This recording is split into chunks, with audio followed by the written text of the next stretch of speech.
नमस्कार, स्वागत है आप सभी का मेरी इस न्यू सीरीज़ में जिसका नाम है रियाज की शुरुआत सिद्धांत के साथ। ये वीडियो नंबर 4 है और हम इस वीडियो में जानने वाले हैं हमारे स्वर रियाज के बारे में कि हम स्वर रियाज को किस तरह रियाज कर सकते हैं, इसको कैसे समझ कर हमें रियाज करना है।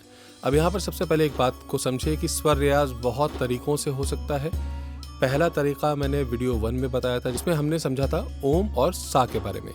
आज हम बात करने वाले हैं बाकी स्वरों को भी किस तरह रियाज करें, मगर ये यहाँ पर भी अभी फर्स्ट स्टेप ही चल रहा है, तो इसलिए आपने बहुत ध्यान से सुनना है और उसको अच्छे से समझ कर ही रियाज करना है। तो यहाँ पर हम स्वर रियाज में जान रहे हैं न्यास के रियाज के बारे में। न्यास का मतलब कि किसी भी स्वर को लंबा खींच कर गाना या एक कम से कम उसका जो ड्यूरेशन है वो 2 से 3 सेकेंड हो, मिनिमम 1 सेकेंड वाला नहीं, कम से कम 2 या 3 सेकंड मिनिमम होना चाहिए। मैक्सिमम ज़रूरत के हिसाब से हम उसको कितना भी खींच सकते हैं, बट वो एक लंबा सुर होना चाहिए न्यास का। अब यहाँ पर सबसे पहले मैं तानपुरा चला रहा हूँ ताकि मैं गाते गाते आपको बीच बीच में समझा पाऊँ। डी के पिच पर मैंने अभी तानपुरा चलाया है। आपका जो भी पिच है उसी सुर के हिसाब से, अभी समझने के लिए तो आप इस वीडियो से समझ सकते हैं, मगर जो भी आप रियाज करेंगे, जब भी आप रियाज करेंगे आपको वो अपने पिच के हिसाब से ही रियाज करना होगा। तो अब यहाँ पर देखिए कि सबसे पहले सा का रियाज आप जानते हैं। अब उसी चीज़ को हमने थोड़ा कैलकुलेट करते हुए रियाज करना होगा। एक अंदाजन 4 नंबर की गिनतियाँ आपको चलानी है, एक अंदाजन लय में। लय मतलब स्पीड। अब वो स्पीड कितनी की सेकंड्स के हिसाब से आप अपने सामने जैसे दीवार पर घड़ी लगी होगी या आप अपने फ़ोन का टाइमर भी आप उसमें चला सकते हैं, वो सेकंड्स के हिसाब से चलता है। तो वहाँ से एक स्पीड को समझ लीजिए। एग्जाम्पल के लिए अभी मैं एक स्पीड ले रहा हूँ, जैसे 1 2 3 4, 1 2 3 4। अब ये 1 2 3 4 इतनी, कम से कम इतने ड्यूरेशन में आपको सबसे पहले सा बोलना है, ठीक है। तो एक बार जरा आप मेरे साथ गाइए। 1 2 3 स्टार्ट। सा। एक बार और। 1 2 3 स्टार्ट। सा। अब यहाँ पर ये तो आपने समझ लिया कि 4, इसको हम 4 मात्रा करके बोलेंगे। मात्रा मतलब बीट्स, 4 काउंट्स, ठीक है। एक चीज़ का आपको ख्याल रखना है कि बहुत सारे लोगों के साथ ऐसा होगा, मैं आपको पहले तो गाकर भी बताता हूँ कि क्या गलत हो सकता है। अब तानपुरा चल रहा है, बहुत ध्यान से आपको सुनना है उसको, और मैं अभी 3 तरीके से सा लगा रहा हूँ। 3 तरीके मतलब अलग अलग फ्रीक्वेंसी पर होगा। आपने सुनकर मुझे कमेंट करके बताना है कि कौन सी फ्रीक्वेंसी पर आपको सुनकर सही सा लग रहा है। तो मैं नंबर बोल रहा हूँ, पहला, दूसरा और तीसरा। तो अभी पहले नंबर का जो सा है वो ध्यान से सुनिए और कमेंट कर बताइए कि पहले में क्या दिक्कत है, दूसरे में क्या दिक्कत है या तीसरे में क्या दिक्कत है, और इन तीनों में से सही कौन सा है। पहला देखिए, ध्यान से सुनिएगा। सा।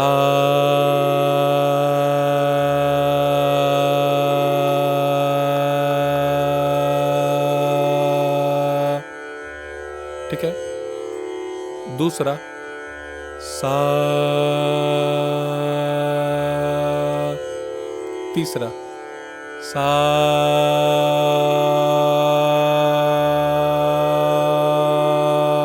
अब मैं यहाँ पर एक साथ इन फ्रीक्वेंसीज में शिफ्ट होकर बताता हूँ, आप फर्क यहाँ पर भी पहचान पाएंगे। बहुत ध्यान से सुनने की जरूरत है। सा।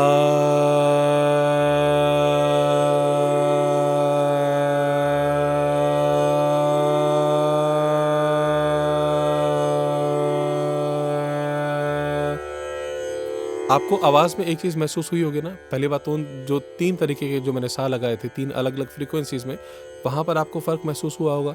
और अगर वहाँ नहीं हुआ तो आपको हो सकता है कि अभी जो दूसरी बार मैंने एक स्लाइड करते हुए एक ही सांस में उसको गाया है, यहाँ पर आपको फ़र्क महसूस हुआ होगा। तो यहाँ पर बेसिकली मैं कहना क्या चाह रहा हूँ, हमारा जो तानपुरा चल रहा है, जिस पिच पर चल रहा है, उससे उस पर एग्जैक्ट सुर लगाना बहुत ज़्यादा ज़रूरी है, जो कि शुरुआत में बहुत सारे लोगों को नहीं पता लगता कि वो सुर में हो रहा है या नहीं हो रहा है। इसलिए यहाँ पर ज़रूरत फिर पैदा हो जाती है कि शुरुआती दौर में, हमें जब हम सीखना शुरू कर रहे हैं या जब हमने सीखना शुरू किया है अभी, तो वहाँ पर बहुत ज़रूरी है आपको रेफरेंस लेने की। तो अब रेफरेंस का मतलब कि आपके पास हारमोनियम या कीबोर्ड होना बहुत ही ज़्यादा ज़रूरी है, क्योंकि हर वक्त तो आपके गुरु आपके सामने नहीं होंगे, हर वक्त तो आप अपने गुरु जी के घर पर नहीं होंगे जो कि सुनकर आपको बता पाए कि हाँ अभी आप सही गा रहे हैं, या हल्का सा सुर चढ़ा हुआ है या सुर उतरा हुआ है। अभी चढ़ा हुआ सुर उतरा हुआ सुर क्या होता है मैं अभी अच्छे से एक्सप्लेन कर दूंगा आपको, बट पहले इस बात को समझिए।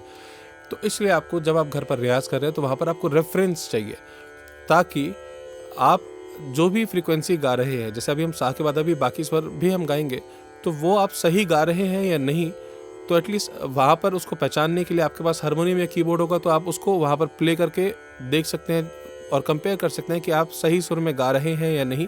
या अगर कुछ ऊपर नीचे होगा तो आप उसको सुनने के बाद कम से कम वहाँ पर अपने आप को ठीक कर पाएंगे और गलत रियाज करने से आप बचेंगे। तो अब यहाँ पर देखिए उतरा हुआ स्वर क्या होगा, इस चीज़ को आपने फील करना है। तो मैं ये आपको समझाने के लिए अपने हाथ को ऐसे रख रहा हूँ। जब ये लेफ्ट साइड जाएगा तो इसका मतलब कि सुर उतर रहा है, सेंटर है तो सुर में है, और राइट साइड जाएगा तो इसका मतलब होगा कि सुर चढ़ रहा है। अब ध्यान से सुनिएगा, मैं इसको एक ही सांस में गाऊंगा तो आपने अच्छे से उसको समझना होगा। सा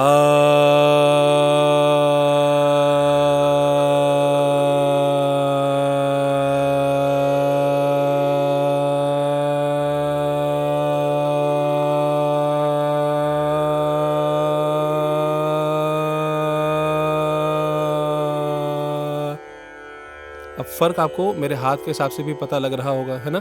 इस चीज़ का आपने बहुत ही ज़्यादा ख्याल रखना है। अब यही गलती आपसे ना हो, इसीलिए आपको रेफरेंस की ज़रूरत है। अभी मैंने आपको ये फ्रीक्वेंसी के रेंज में गाकर दिखाया, कहीं ऐसा ना हो कि आप लगातार या तो सुर को उतारते हुए आप गा रहे हैं या उसकी चढ़ी हुई फ्रीक्वेंसी में गा रहे हैं। अब ये जो मैं फ्रीक्वेंसी टर्म इस्तेमाल कर रहा हूँ, इसको हमारे भारतीय शास्त्रीय संगीत में श्रुति बोलते हैं। तो उतरी हुई श्रुति में आप यानी कि सुर को आप उतार कर गा रहे हैं, या उसकी जो श्रुति है, जो उसका जो सुर है, आप उसको चढ़ा कर गा रहे हैं। इस चीज़ से बचने के लिए आपको हारमोनियम या कीबोर्ड का रेफरेंस लेना होगा।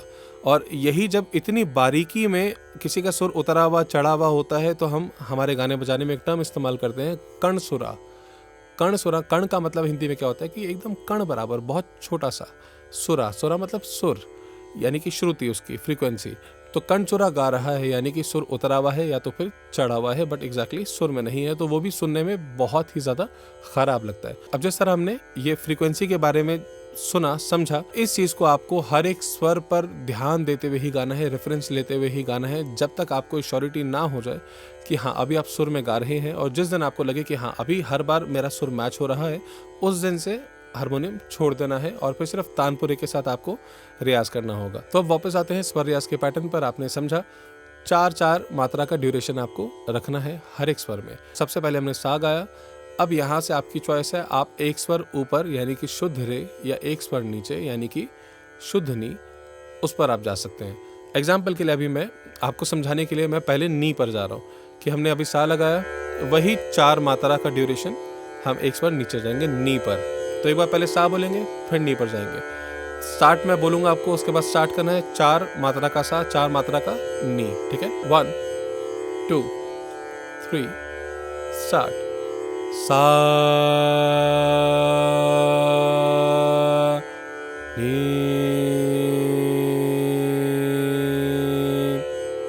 अब जिस तरह हमने सा के बाद नी को गाया, फिर वापस हम सा पर जाएंगे, उसके बाद फिर हम रे पर जाएंगे, यानी कि एक स्वर पहले हम नीचे जा रहे हैं सा से, फिर सा पर वापस आ रहे हैं, फिर एक स्वर हम ऊपर जाएंगे यानी कि रे पर, ठीक है। तो अभी हम एक बार गाते हैं सा और रे, मेरे साथ गाइए। फिर से 4 का एक स्टार्ट देता हूँ आपको। 1 2 3 स्टार्ट। सा रे। एक बार और। 1 2 3 स्टार्ट। सा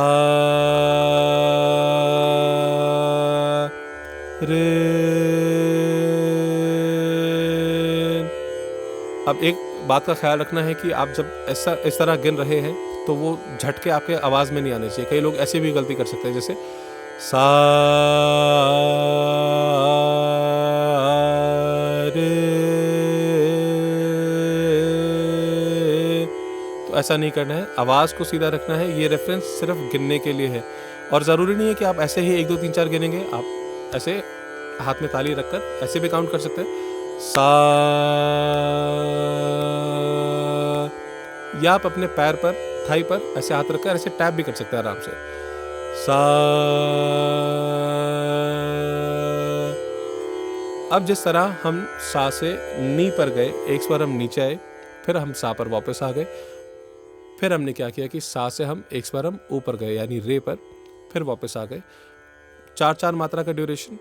अब इस तरह पहले 4-4 मात्रा के ड्यूरेशन में एक एक सुर दोनों तरफ आपको बराबर से बढ़ाना है। यानी कि पहले सा, सिर्फ अकेला सा, उसके बाद दोबारा सा, फिर नी, फिर वापस सा पर, उसके बाद सा, रे, सा। अब ऐसे ही करते करते आपको एक एक स्वर नीचे और ऊपर बढ़ाना होगा। तो उसके बाद पैटर्न क्या होगा? सा, नी, धा, फिर वापस नी, फिर सा। स्टेप बाय स्टेप नीचे जाना है, स्टेप बाय स्टेप ऊपर आना है। वैसे ही स्टेप बाय स्टेप फिर हम आगे बढ़ेंगे, फिर वापस सा पर आएंगे। फिर होगा सा, रे, गा, फिर वापस रे, सा। ऐसे करते करते आपको नीचे प तक, जब आप नीचे पहुंचेंगे तो ऊपर म तक पहुंचेंगे, नीचे के म तक पहुंचेंगे तो फिर आप ऊपर के प तक पहुंचेंगे। तो यहाँ पर रेंज आपको समझनी है कि जब आप सुबह सुबह रियाज करने बैठे हैं तो मध्य सप्तक यानी कि ऊपर की तरफ आप प तक ही जाएंगे, और नीचे आप जितना जाना चाहें आप जा सकते हैं जहाँ तक आपका गला अलाउ कर रहा है, बट कोशिश कीजिए कि प म तक तो आवाज़ आपकी जानी चाहिए। अब यहाँ पर जैसे कि हमने ड्यूरेशन रखा 4 मात्रा का, 4 नंबर्स का, बट आपको यहाँ तक ही सीमित नहीं रहना है। इसको बढ़ाते बढ़ाते आपको 16 मात्रा तक जाना है। 16 मात्रा एक बहुत अच्छी रेंज मानी जाती है, कि एक बहुत अच्छा ड्यूरेशन माना जाता है कि आप 16 सेकंड्स तक या 16 नंबर्स तक, अभी 16 नंबर्स कहने का मेरा तात्पर्य है कि 16 सेकंड्स मिनिमम, कि 16 सेकंड्स तक आप अपने एक सुर को रोक सकते हैं, उस सांस में अपने सुर को खींचकर गा सकते हैं। ये मिनिमम है। मैक्सिमम इससे ज़्यादा आप कितना अचीव कर पाते हैं वो आपके ऊपर डिपेंड करता है, और जितना ज़्यादा अचीव करेंगे उतना ही ज़्यादा अच्छा होगा आपकी वॉइस की हेल्थ के लिए।